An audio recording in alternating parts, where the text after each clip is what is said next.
마음이 들었습니다. 자, 이제 하나님께서 우리에게 주시는 말씀 우리가 찾아서 눈으로 보시고 또 입으로 시인하고 귀로 듣는 시간입니다. 오늘은 요한복음 14장 8절로 11절의 말씀입니다. 요한복음 14장 8절부터 11절까지의 말씀 우리 한 목소리로 함께 같이 봉독하시겠습니다. 8절입니다. 시작. 빌립이 이르되 주여 아버지를 우리에게 보여주옵소서. 그리하면 족하겠나이다. 예수께서 이르시되 빌립아 내가 이렇게 오래 너희와 함께 있으되 네가 나를 알지 못하느냐. 나를 본 자는 아버지를 보았거늘 어찌하여 아버지를 보이라 하느냐. 내가 아버지 안에 거하고 아버지는 내 안에 계신 것을 네가 믿지 아니하느냐. 내가 너희에게 이르는 말은 스스로 하는 것이 아니라 아버지께서 내 안에 계셔서 그의 이 일을 하시는 것이라. 내가 아버지 안에 거하고 아버지께서 내 안에 계심을 믿으라.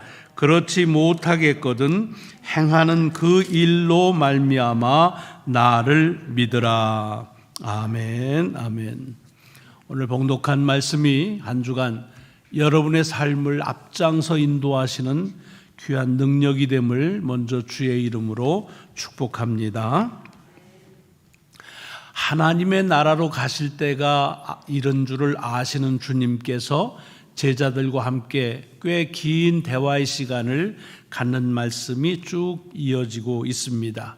지난주 말씀드린 대로 이 대화는 우리가 가지고 있는 성경의 요한복음 17장까지 계속해서 이어집니다.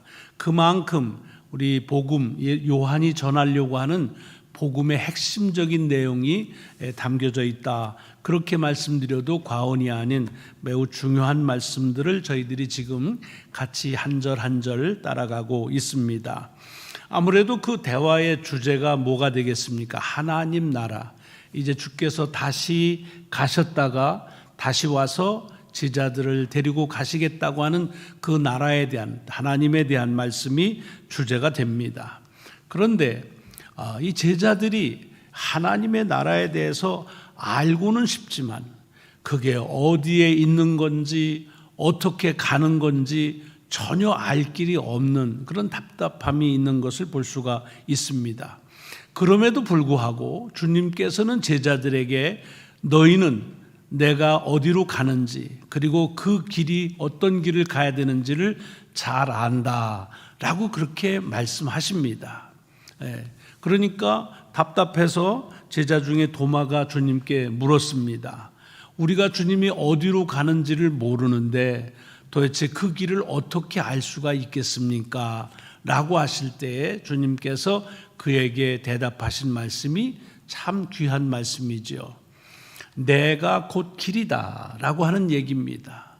그 말씀은 주님이 이 하나님의 나라로 갈 수 있는 여러 루트가 있는데 그 중에 하나의 루트가 아니라 I am the way, 내가 유일한 길이다, 나로 인해서만 갈 수 있다라고 하는 말씀이고, 더 중요한 것은 주님은 제자들에게 또는 사람들에게 하나님의 나라로 갈 수 있는 길이 어딘지를 안내해 주는 가이드가 아니라 그 가는 길 자체라고 하는 것을 이렇게 오늘 말씀 속에서 주어진 것을 저희가 지난주에 같이 나눴습니다. 이게 우리에게 큰 도전이 되는 것이 뭐라고 그랬습니까? 사실은 우리도 주님을 믿는다고 하면서 간혹 우리가 주님을 믿는 목적이 주님 자신보다는 주님을 통해서 내가 얻고자 하는 것을 얻는 하나의 수단으로 삼을 때가 많습니다. 그래서 우리가 권고할 때도 그런 얘기 많이 하잖아요. 교회 나와 예수 믿으면 그 문제 다 해결돼. 틀린 말은 아닙니다. 그러나 그 가운데서 자칫 잘못하면 오해하는 것이 뭐냐면 예수 그리스도는 우리가 원하는 것을 원하는 대로 가져다 주는, 그리고 우리가 가야 하는 길로 이렇게 안내해 주는 그런 이로 그렇게 생각하기가 쉬운데, 주님께서는 단정적으로 말씀하십니다. I am the way. 내가 유일한, 내가 길이다.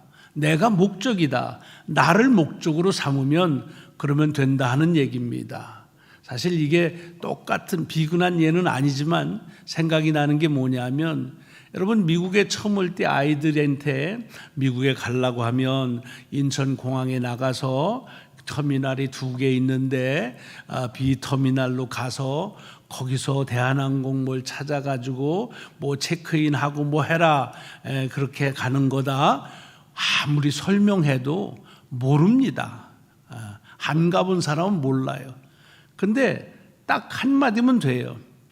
나 꼭 붙잡고 나 따라와 라고 얘기하면 그냥 따라가면 되는 거예요. 그것을 지금 말씀하시는 거예요. 하나님의 나라에 대해서 얘기하니까 그거 어떻게 가느냐? 날 따라와. 내가 길이다 라고 하는 말씀을 주님께서 하시는 것입니다. 그러니까 우리가 신앙생활 하면서 우리가 주님을 통해서 내가 이 세상을 어떻게 사느냐 하는 방법을 배우는 것이 아니라 주님만이 우리의 삶의 신앙의 유일한 목적이라고 하는, 그래야만 하나님의 나라를 갈 수 있고 하나님을 알 수 있다라고 하는 말씀을 지난주에 주께서 하신 말씀의 내용으로 같이 생각을 했습니다. 그러고 났더니 오늘 본문에 보니까 또 제자 중에 한 사람인 빌립이 이렇게 다시 주님에게 묻습니다. 주여 하나님 아버지를 우리에게 보여 주옵소서. 그리하면 족하겠나이다. 뭐 얘기하지 말고요. 하나님 보여주세요. 그러면 끝. 뭐 다른 거 바랄 거 없어요. 그냥 하나님만 보여주면 됩니다. 라고 얘기합니다. 굉장히 그럴싸한 그런 제안이기도 합니다.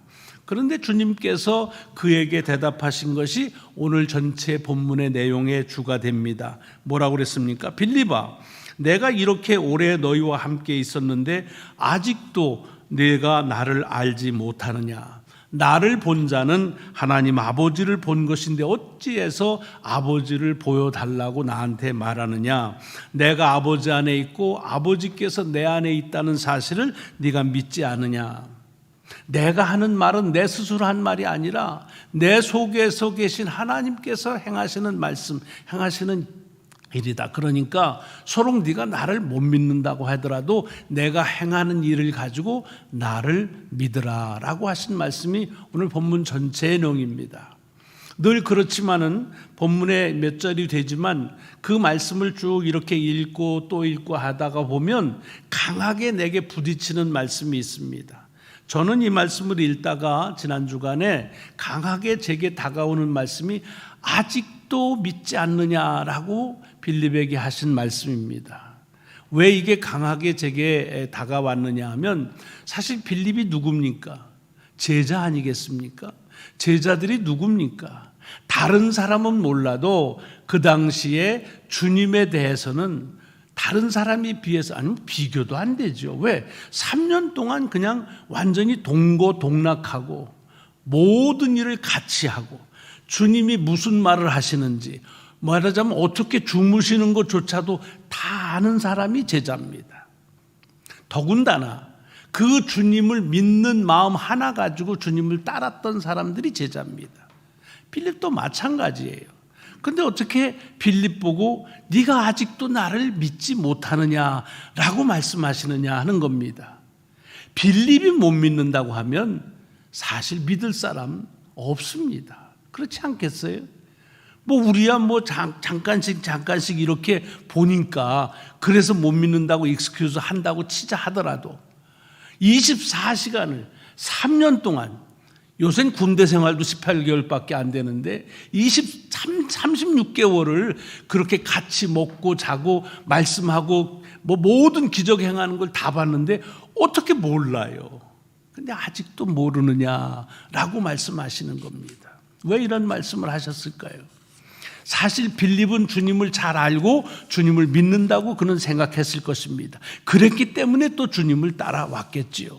그런데 이게 풀어 얘기하면 이런 거예요. 빌립이 주님이 누구시라고 생각하고 믿는 그 주님과 주님께서 빌립을 비롯한 제자들에게 당신이 누구라고 한 그 주님과 차이가 있다, 그런 얘기입니다. 정확하게 표현하자면 빌립이 알고 있는 주님과 빌립에게 알라고 하신 주님의 모습에 지금 차이가 난다는 얘기입니다. 여러분, 이건 여러 차례 주님께서 이미 언급을 하셨던 겁니다.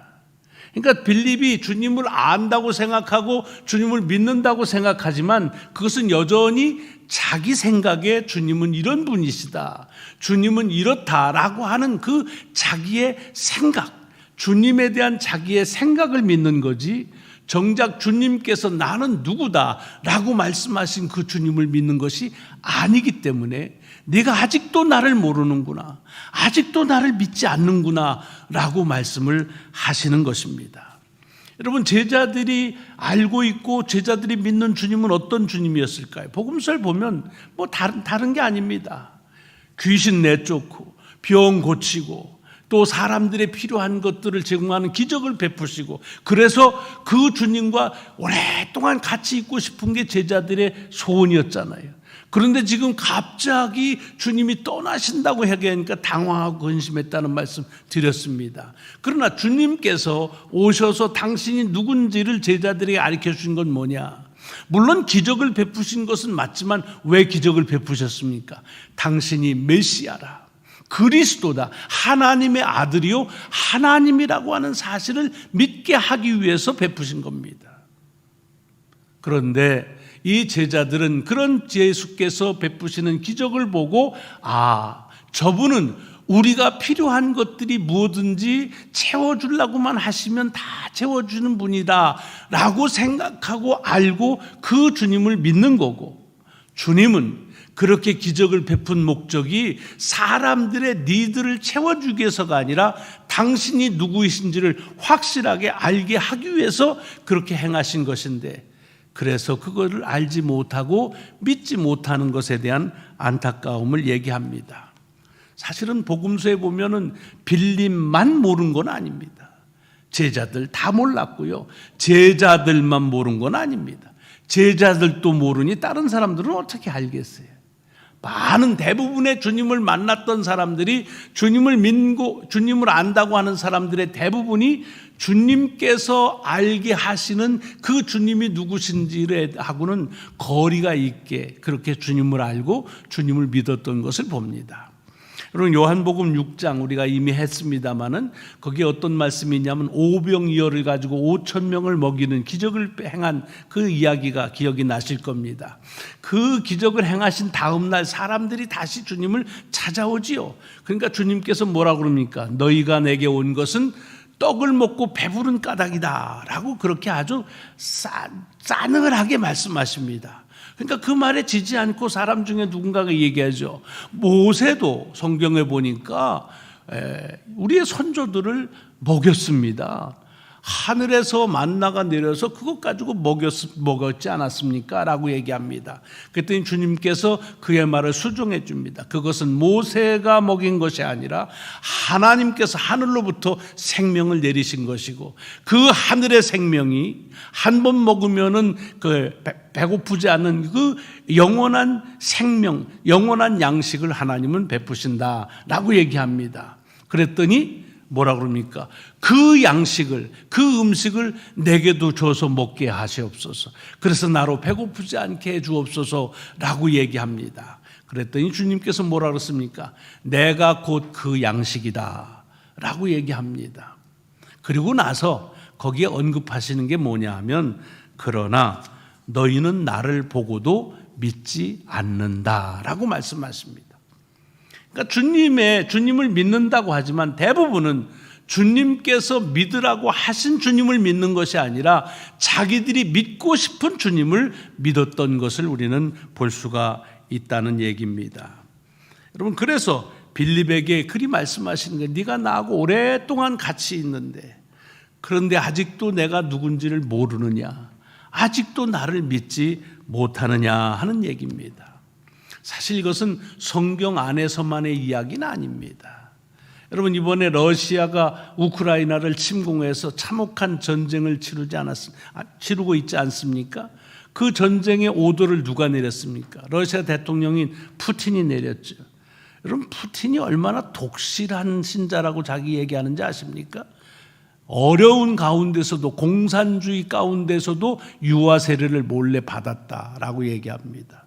어머니의 신앙을 통해서 자기는 독실하게 자라났다고 말하고, 지금 그 러시아 정교회의 총대주교하고 우리말로 하면 절친입니다. 너무 친한 사이예요. 왜냐하면 그 지금 총대주교의 아버지를 통해서 이 유아 세례를 받았답니다. 그래서 아주 어렸을 때부터 잘 아는 사이라서 굉장히 친하게 지냅니다. 그 둘이 사진 찍은 게 여기저기 많이 나타납니다. 지난번에는 크림반도, 그들이 말하는 병합이라고 그러지만 침공한 8주년 기념대회를 모스크바에서 크게 하면서 뭐라고 그랬습니까? 지금 우크라이나에 가서 이 전쟁하는 군인들을 가지고서 성경 말씀을 인용하잖아요. 성경에 보니까 친구를 위하여 자기 목숨을 버리는 이보다 더 큰 사랑은 없다는 말씀이 있습니다 라고 얘기하는, 성경 말씀도 인용할 줄 아는, 그래서 자기 스스로 자기는 독실한 신자라고 그렇게 말합니다. 글쎄요, 나는 그분이 독실한 신자인지는 잘 모르지만 한 가지 오늘 본문에서 언급한 말씀으로 보자고 한다면, 과연 주님께서 내가 누구다라고 하는 그 주님을 믿는 건지, 아니면 자기가 생각하는 주님을 믿는 건지는 한번 생각해 볼 필요가 있다고 생각합니다. 여러분, 그 부차 지역의 그 도시의 참혹한 참상을 아마 다 듣고 또 유튜브나 이런 걸, 뉴스를 통해 들으셨을 겁니다. 이게 지금 있을 수 없는 그런 참상들이 일어난 거 아닙니까? 그랬더니 요즘에는 워낙 그 과학이 발달해서 거기에 갔던 그 부대가 어떤 부대고 그 지휘관이 누군지 다 드러납니다. 근데 그 지휘관, 중령이던데 부대장이 누군지가 나오면서 그 부대장이 찍은 사진이 쫙 나오는데 그 사람도 주교하고 같이 아주 사이좋게 찍은 사진이 있더라고요. 지금 우리로 말하면 목사하고 같이 사진을 아주 잘 찍은 사진이 있더라고요. 그 말은 뭐예요? 교인이었다, 예수를 믿는 사람이었다라고 얘기를 하는 거죠. 근데 과연 그가 믿은 예수가 예수께서 말씀하신 그 예수를 믿는지, 아니면 예나 지금이나 같이 예수를 믿고 싶은 그 예수를 믿고 있는지, 그건 한번 물어봐야 될 것이라고 생각을 합니다. 여러분, 이렇게 얘기하면 러시아 정교회를 굉장히 무슨 이상한 집단으로 생각하는데, 러시아 정교회가 있는 그 교단을 동방교회라고 말합니다. 캐톨릭이나 개신교, 우리의 신앙은 서방교회라고 말하죠. 옛날 동로마와 서로마가 이렇게 분리될 때에 교회가 분리돼서 동쪽의 로마에 속한 것은 동방교회, 그리고 서쪽 서로마에 속한 것들은 서방교회라고 말합니다. 큰 교회 역사를 보면 사실은 동방교회도 서방교회 못지않게 교회의 이렇게 역사에서 큰 공헌을 많이 했습니다. 여러분, 이 서방교회는 교회에 보여지는 모습에 대해서는 굉장히 많이 공헌한 게 많지만, 실제적으로 그 신앙의 내용에 대해서, 심고한 영성에 대해서 공헌한 이들은 동방교회 교부들이 굉장히 많습니다. 오랫동안 신앙의 전통이 이어온 교회입니다. 더군다나 러시아는, 이 러시아 정교회, 동방교회가 교인이 75%입니다. 거의 전 국민이 다 교인이라고 봐도 돼요. 그러면 또 우리는 또 그걸 우습게 얘기하죠. 그건 국가교회인데. 여러분, 우리가 바라는 게 뭐예요? 전 국민이 교인 되는 거 아니겠습니까? 그게 꼭 전 국민이 감리교인이 돼야 되는 건 아니잖아요.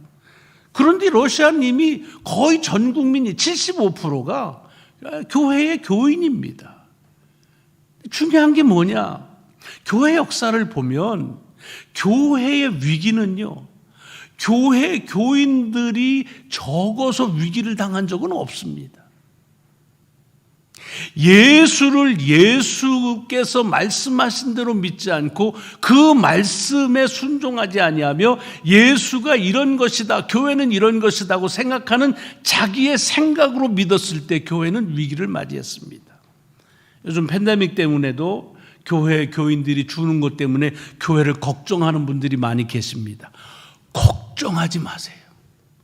교인 줄어서 망한 교회는 없습니다. 이건 역사가 증명이에요. 그럼 왜 망하느냐? 왜 위기를 당하느냐? 예수를 바로 믿지를 않아요.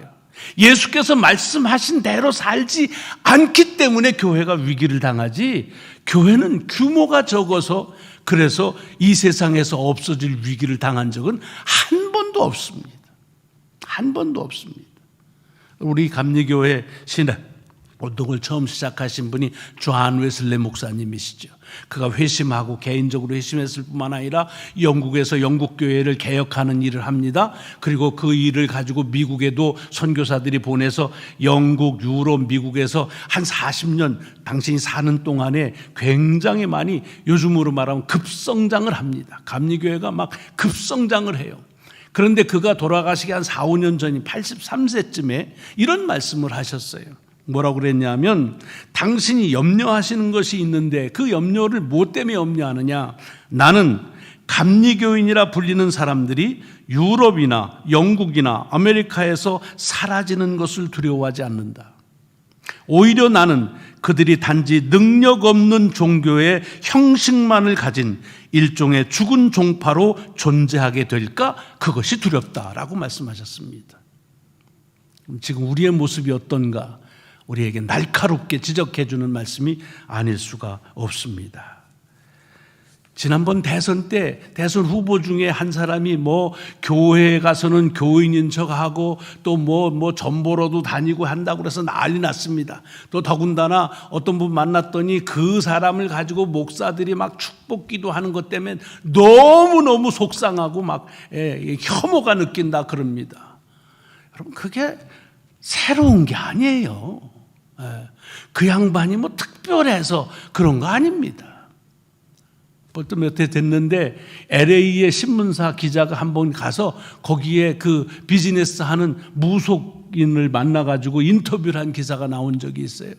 이 미국 오면 다 교회 다니고 예수 믿는데 그 장사가 돼요? 비즈니스가 됩니까? 이렇게 물었더니 그랬더니 그 무속인이 웃으면서 비시시 웃으면서 가소롭다는 얘기한 거예요. 우리 집에 전보로 오는 사람의 80%가 교인이요. Don't worry. 염려하지 말아요. 장사 잘 됩니다.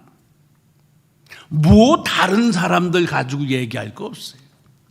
여러분, 이런 현상 속에서 오늘 우리는 어떤 도전을 받느냐면, 그러면 우리의 신앙은 어떠냐? 그런 얘기입니다. 나는 내가 믿는 예수는 누구시냐? 여기 푸틴이 믿는 거 그거 가지고서 뭐라고 하는데, 정교회 또 뭐 정치가의 신앙 또는 LA에 사는 어떤 뭐 그런 무속을 따라가는 그 사람들에 대해서는 아니라고 얘기하면서, 그러면 우리 자신의 신앙은 어떠냐? 한번 생각해 볼 필요가 있는 거예요. 나는 주님께서 내가 누구다라고 말씀하시는 대로 믿는가? 아니면 내가 믿고 싶은 대로 믿고 있는가 하는 것은 우리들이 물어봐야 될 귀한 질문이 오늘 본문입니다. 빌립에게, 빌립아, 네가 오랫동안 나하고 같이 있는데도 아직도 나를 모르느냐? 아직도 나를 믿지 않느냐라고 하는 말씀이 2000년 전 빌립에게 한 말이 아니라 어찌 보면은 우리들에게 하시는 말씀 아니겠어요? 네가 평생 예수 믿었는데 나를 몰라, 나를 믿지를 못해 라고 하시는 그 음성이 오늘 아침 우리에게 주는 도전이 아닐 수가 없습니다. 이제 오늘 종료주일부터 해서 한 주간을 고난주간이라고 우리는 그렇게 얘기하는데, 사실은 정확히 말하면 홀리윅, 거룩한 주일이란 말이에요. 여러분, 홀리라는, 거룩하다는 말은 뭐예요? 다르다는 뜻입니다. 이번 한 주간은 다른 주간하고 다르다는 얘기입니다. 뭐가 달라요? 거룩하다는 것을 왜 말합니까? 세상의 기준하고는 다른 기준을 이 한 주간에 보여주신다는 겁니다. 이 세상은 구원을 받는다, 구원 얻는다고 말하면 내가 살고 다른 사람이 필요하면 죽이는 겁니다. 그게 전쟁이잖아요. 다른 사람을 죽이고 내가 사는 것, 그것이 나를 구원하는 일이에요. 그러나 주님께서는 다른 사람을 살리면서 자신을 죽이는 십자가를 지셨기 때문에 그것이 다르다고 하는 얘기입니다. 아직도 우리가 예수를 믿으면서도 나 살기 위해서 다른 사람을 죽여버리는 그와 같은 일을 하면은 아직도 네가 나를 모르느냐고 빌립에게 외친 그 소리를 들어야 될 것입니다.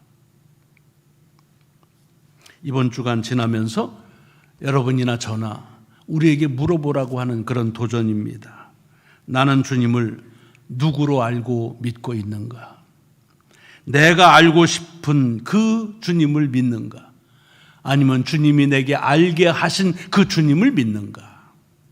빌립아, 내가 이렇게 오래 너희와 함께 있었는데 아직도 네가 나를 알지 못하느냐? 나를 믿으라. 이 말씀이 여러분과 제게 이번 한 주간을 지나는데 귀한 도전의 말씀이 되시기를 주의 이름으로 축원합니다. 기도하시겠습니다. 하나님, 주님과 더불어 동고동락했던 제자들도 모르니 하물며 우리는 어떻겠습니까? 그저 우리가 원하는 것을 이루는 수단으로 주님을 따르는 때가 참 많습니다. 내가 필요할 때 기적 베풀어 주시고 내가 원하는 것을 제때 공급해 주시는 주님만을 생각하며 주님을 알고 주님을 믿는다 하는데 과연 주님께서 그렇게 그걸 위해서 이 땅에 오셨는지 다시 한번 빌립에게 주신 말씀을 저희들이 따갑지만 듣습니다. 네가 나를 그렇게 오래 믿었는데도 나를 모르느냐? 나를 믿지 않느냐? 나를 믿으라. 주님께서 이 한 주간에 보여주신 인생의 가장 고귀한 가치가 무엇인지, 구원이 무엇인지를 다시 한번 깨닫는, 전쟁이 아닌 십자가인 것을 다시 한번 깨닫는 귀한 절기가 되게 하여 주옵소서. 감사드리오며 우리 구주 예수 그리스도의 이름으로 기도드리옵나이다. 아멘. 아멘.